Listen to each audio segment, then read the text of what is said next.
آج ہم آپ کے سامنے حج کا مکمل طریقہ شیئر کریں گے۔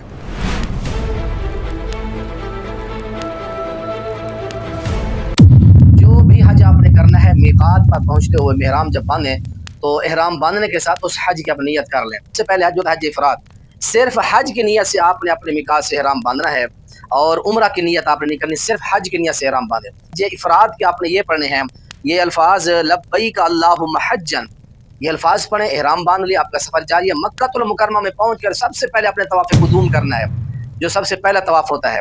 پھر صفا مروہ کی صحیح کریں، اگر صحیح آپ آج نہیں کر سکتے پہلے دن تو اس صحیح کو مؤخر کر دیں۔ 10 ذی الحج کو آپ طواف افاضہ کے ساتھ بھی حج افراد کی صحیح کر سکتے ہیں، اور احرام کے اندر رہیں، آپ نے احرام نہیں کھولنا۔ 10 ذی الحجہ عید کے دن آپ نے کیا کرنا ہے، اپنا سر منڈوائیں یا تقصیر کریں، اور اس کے بعد آپ احرام کھول دیں۔ اور حج افراد کرنے والے جو لوگ ہوتے ہیں ان کے اوپر قربانی کرنا جو ہے یہ واجب ہوتی ہے۔ یہ ہے پہلے قسم کا حج افراد۔ اور دوسرا ہے حج قران۔ حج قران کیا ہوتا ہے؟ جس کے اندر آپ نے عمرہ اور حج دونوں کی اکٹھی ملا کر نیت کرنی ہوتی ہے، اس لیے اس کو قران کہتے ہیں، ملا کے دونوں کی نیت کر کے آپ نے احرام باندھ لیا۔ اور اس کے بعد تلبیہ کے جو الفاظ آپ نے حج قران کے کہنے وہ آپ نے یہ کہنے، یہ جامع ترمذی کے اندر 821 نمبر روایت ہے، اللہم لبیک اللہم بعمرۃ حجۃ، حج اور عمرہ دونوں کی اکٹھی آپ نے قران کے اندر نیت کرنی ہے، اور یا صرف آپ عمرے کی نیت کر لیں، حج کی نہ کریں۔ اور اس کے ساتھ طواف قدوم کرنے سے پہلے کسی وقت بھی آپ حج کی نیت دوبارہ کر سکتے ہیں۔ قدوم اور سعی کے بعد آپ احرام کھول دیں، پھر 10 ذی الحجہ کو احرام کے اندر رہیں گے، صفا مروہ کی جو ہے سعی آپ کریں گے طواف افاضہ کے ساتھ۔ تو حج قران والوں کے اوپر قربانی واجب ہوتی ہے، اور رسول مکرم صلی اللہ علیہ وسلم نے بھی یہی حج کیا تھا۔ اور تیسرا حج ہوتا ہے حج تمتع۔ تمتع کا معنی ہوتا ہے فائدہ اٹھانا۔ یہ کس طرح کہ آپ حج کے مہینوں میں آئیں، یعنی حج کے مہینے کون سے؟ صحیح بخاری کے اندر ہے کہ حج کے مہینہ شوال ہے، ذوالقعدہ ہے، ذی الحجہ ہے، ذی الحجہ کے پہلے 10 دن آپ حج کے مہینے میں تشریف لیں، احرام باندھیں، احرام باندھ کے عمرہ کر لیں، عمرہ کر کے آپ اپنے احرام کھول دیں، فائدہ اٹھائیں۔ لیکن جب 8 ذی الحجہ ہوگی تو آپ نے 8 ذی الحجہ کو دوبارہ اپنے رہائش گاہ سے غسل کرنا ہوگا، خوشبو لگانی ہوگی، خوشبو لگانے کے بعد آپ نے ظہر کی نماز سے پہلے احرام باندھ کر آپ نے مینا کے اندر لازمی پہنچنا ہے، یہ ضروری ہوتا ہے۔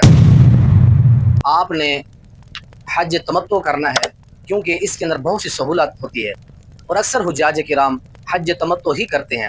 صحیح بخاری کے اندر ہے کہ آپ حج کے مہینوں میں تشریف لائیں۔ حج کے مہینے کون سے ہیں؟ شوال، ذوالقعدہ، ذی الحج، حج ذی الحجہ کے پہلے 10 دن ان میں آئیں، آپ عمرہ کریں، عمرہ کر کے احرام کھول دیں۔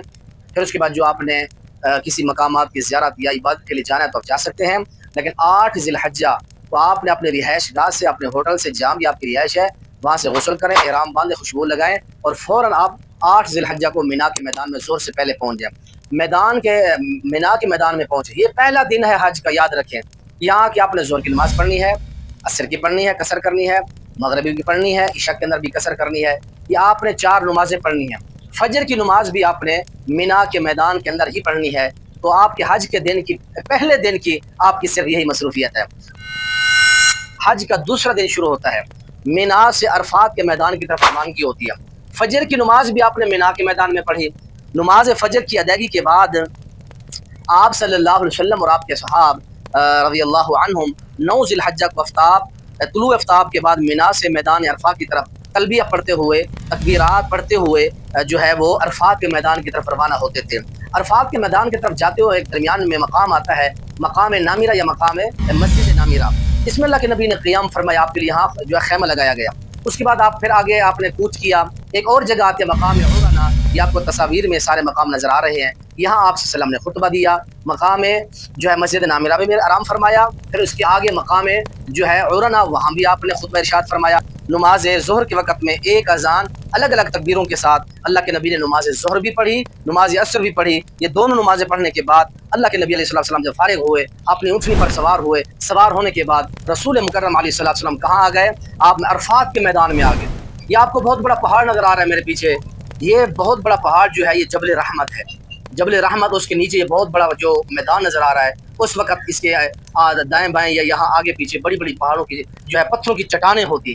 اللہ کے نبی آئے، اس طرح جبل رحمت کے سامنے بیٹھے، چٹانوں کے اپنی اونٹنی کو بٹھایا، بیت اللہ کی طرف منہ کر کے رسول مکرم علیہ الصلوۃ والسلام غروب آفتاب تک ذکر و اذکار اور دعائیں وغیرہ کرتے رہے۔ یاد رکھیں یہ عرفات کی حدود کے اندر یہ جو ٹھہرنا ہوتا ہے جبل رحمت کے آس پاس، یہ حج کا رکن اعظم ہے۔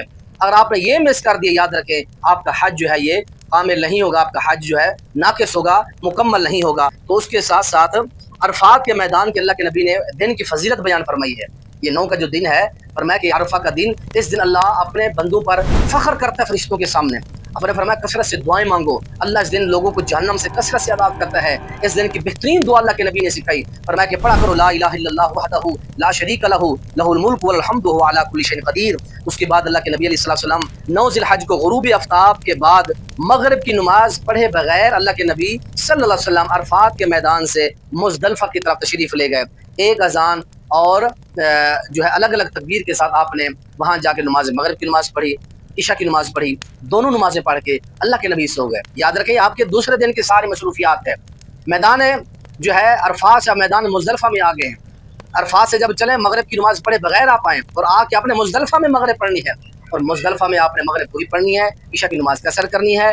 دونوں فرض پڑھ کے دونوں نمازیں پڑھ کے آپ سکون سے آرام کریں. جس طرح آپ کو حجاج نظر آ رہے ہیں تو آپ نے ساری رات جو ہے آرام کرنا ہے، کوئی اور قیام نہیں کرنا. تو یہ آپ کے حج کے دوسرے دن کی مصروفیت تھی. مارنے کا جو صحیح وقت ہے صحیح مسلم کتاب الحج کے اندر رمی جمار کا جو مستحب وقت ہے وہ پہلے دن جو آپ نے پہلے اور بڑے جمرے کو کنکریاں مارنی ہے وہ کس وقت مارنی ہے؟ وہ چاشت کے وقت مارنی ہے. باقی 11 12 13 یہ جو ایام تشریق کے 3 دن ہیں ان کے اندر کنکریاں آپ نے سورج ڈھلنے کے بعد مارنی ہے. کنکریاں مارتے ہوئے آپ نے تلبیہ بند کر دینا ہے. جو ہے چھوٹے سے دانے کے برابر کنکری ہوتی ہے. تکبیر پڑھ کر آپ نے کنکریاں مارنی ہے. اس کے بعد دوسرا کام ہے کہ آپ نے قربانی کرنی ہے. قربانی جو ہے اس کا گوشت اللہ کا قرآن کہتا ہے فَكُلُوا مِنْهَا وَأَطْعِمُوا الْبَائِسَ الْفَقِيرَ، خود بھی کھائیں اور اسی طرح فقیروں کو محتاجوں کو بھی اس کا گوشت کھلائیں. مینا کے میدان میں قربانی کریں یا خانہ کعبہ کے اندر کریں، لیکن حکومتی نظم جو ہے اس کے مطابق کریں. اگر ہر بندہ اس طرح کرنے بیٹھ جائے تو پورے حرم کے اندر میدان مینا کے اندر بلکہ یہ ساری علائشی اور گندگی پھیل جائے گی. تو جہاں حکومت کا نظام ہے اس کے مطابق کرنی چاہیے. قربانیاں زیادہ سے زیادہ بھی کر سکتے ہیں. اللہ کے نبی علیہ السلام نے 100 قربانیاں کی. صحیح مسلم شریف کے حدیث ہے حج تمتع کران والوں پر قربانی واجب ہوتی ہے اگر گنجائش نہ ہو. سورۃ البقرہ آیت نمبر 196 کے اندر ہے کہ ثلاثۃ ایام فی الحج وسبعۃ اذا رجعتم، آپ 10 روزے رکھ لیں. 3 روزے آپ حج کے ان ایام میں رکھ لیں اور 7 روزے اپنے پاکستان یا جس ملک بھی ہیں آپ وہاں جا کے 7 روزے رکھ سکتے ہیں. آپ نے جو تیسرا کام کرنا ہوتا ہے، تیسرا کام یہ ہے کہ آپ نے حجامت یا حلق کرانی ہے. اللہ کے نبی علیہ السلام نے مکمل سر منڈوانے والے کو رحمت کی دعا کی ہے. ان کے لیے اللہ سے کی ہے اللہ جو سر مکمل منڈواتے ہیں اللہ ان کے اوپر رحم و کرم فرما. اور اگر آپ سر پورا نہیں منڈوانا چاہتے، اگر چھوٹے بال کرانا چاہتے ہیں اس کی بھی دلیل موجود ہے. آپ چھوٹے بھی تقصیر بھی کرا سکتے ہیں. اس کے بعد خواتین اپنے انگلیوں کے پوروں کے برابر آخر سے بال تھوڑے کٹوا سکتی ہیں، حلق نہیں کروا سکتی. نہا رسول اللہ صلی اللہ علیہ وسلم ان تحلق المرأۃ راسها، جامع ترمذی کے اندر حسب نجہ کی روایت ہے کہ عورتیں اپنے سر کو منڈوا نہیں سکتی، بلیڈ وغیرہ نہیں کروا سکتی. تو آپ نے یہ سارے کام کرنے ہیں. احرام کی پابندیاں ختم ہو جائیں گی. صرف ازدواجی تعلقات آپ نہیں کر سکتے، اس کے علاوہ آپ سب کام کر سکتے ہیں، جائز ہے. مشکات شریف کے اندر مناسک حج کے اندر یہ حدیث پاک موجود ہے.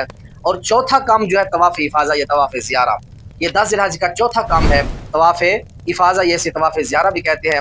تو آپ نے بیت اللہ کا طواف کرنا ہے. طواف افاضہ یہ حج کا یہ رکن ہے، اس کو لازمی اور ضروری کرنا ہے، جس کے بغیر حج نامکمل ہوتا ہے. اللہ تعالیٰ قرآن میں فرماتے ہیں وَلْيَطَّوَّفُوا بِالْبَيْتِ الْعَتِيقِ، فرمایا کہ آپ نے 10 کا جو طواف ہے اس کو ضرور آپ نے کرنا ہے. تو یاد رکھیں یہ آپ کے 4 کام ہیں 10 ذی الحجہ کو. 10 ذی الحجہ کے یہ کام اگر آگے پیچھے بھی ہو جائیں، کوئی کام پہلے کرنا تھا بعد میں کر لیا، بعد والا پہلے کر لیا، اس کے اندر کوئی مذائقہ نہیں ہے، کوئی مسئلہ نہیں ہے، تو یہ آپ کے معاملات ہو جائیں گے. اس کے بعد ہے صفا مروہ کی سعی. حج تمتع کرنے والا شخص طواف زیارہ کے بعد حج کی صحیح کرے گا. اور حج افراد اور قران کرنے والے اگر طواف قدوم میں انہوں نے صحیح کر لی ہے تو اب انہیں دوبارہ صحیح کرنے کی ضرورت نہیں ہے، کیونکہ وہ پہلے انہوں نے کر لی ہے. اگر پہلے انہوں نے نہیں کی طواف قدوم کے اندر شروع اور آغاز میں، تو پھر قران اور افراد والے بھی 10 ذی الحجہ کو صحیح کر سکیں گے. کر لیا تو ٹھیک ہے، نہیں تو دوبارہ کریں. رسول اللہ صلی اللہ علیہ وسلم نے حج قران کیا تھا تو آپ نے ایک ہی بار صحیح کی تھی. تو یہ 4 کام ہیں ترتیب کے ساتھ آپ نے ذی الحجہ کے اندر کرنے ہیں. اس کے بعد جب آپ طواف زیارہ افاضہ کر لیں تو آپ مینا کے اندر ظہر کی نماز پڑھیں یا مکہ کے اندر جا کے پڑھیں، دونوں طرح ثبوت ملتا ہے. اگر آپ نماز ظہر جو ہے مینا کے اندر پڑھیں تو اس کے لیے حدیث صحیح مسلم کتاب الحج کے اندر 3165 نمبر حدیث ہے، آپ دیکھ سکتے ہیں. اگر آپ ظہر کی نماز جو ہے مکہ میں جا کے پڑھیں اس کے لیے بھی حدیث صحیح مسلم باب حجت النبی کے اندر 2950 نمبر روایت ہے. دونوں دلائل موجود ہیں. مکہ میں پڑھیں تو ظہر کی نماز پڑھ کے پھر فوراً آپ مینا کے میدان میں چلے جائیں. وہاں آپ نے ایام تشریق کی راتیں جو 3 ہیں آپ نے مینا کے میدان کے اندر گزارنی ہے.